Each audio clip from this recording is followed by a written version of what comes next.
brobedo koluoge.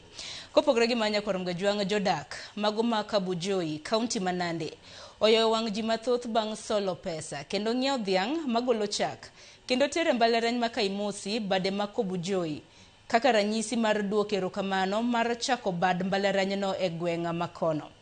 Kopogre gi mano bende jodak go owacho ni okang' makamano nyiso mor ma gin godo kod geno ma giyudo kaluwore ni bad mbalariany no biro kelo dongruok mar ochumi kendo miyo rawere thuolo mano mar yudo somo machiegni kod dala. Kata kamano jodak go ne oparo kaka ne giyudo kwede mager kowuok kuom jotelo makono mane kwedo loko skund sekondar ma chuo ma Aldai kod mano mar primary mar Sioi mar bedo mbalariany. Since we started this campus, which is expected to grow to a full-fledged university in the near future. We have gotten a lot of support from the community around.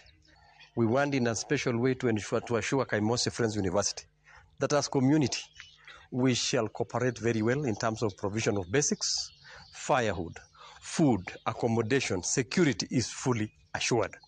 Tuko na furaha sana wakati tulipata wanafunzi na wanafunzi ni watoto wetu. Na sisi tulionelea kwamba kwa vile hawa ni watoto wetu, tukaonelea kwamba lazima tukuje pamoja. Tushirikiane pamoja kwa kila kitu.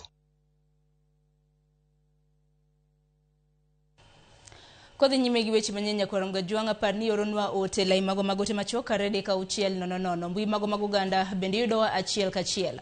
Wabro bedo kwa somo ote makamago kwa dhi nyime koda twak marwa apar ni ka noromo bede saa 4:30 wabro bedo kwa donje twak marwa marudo chieng' makawuono.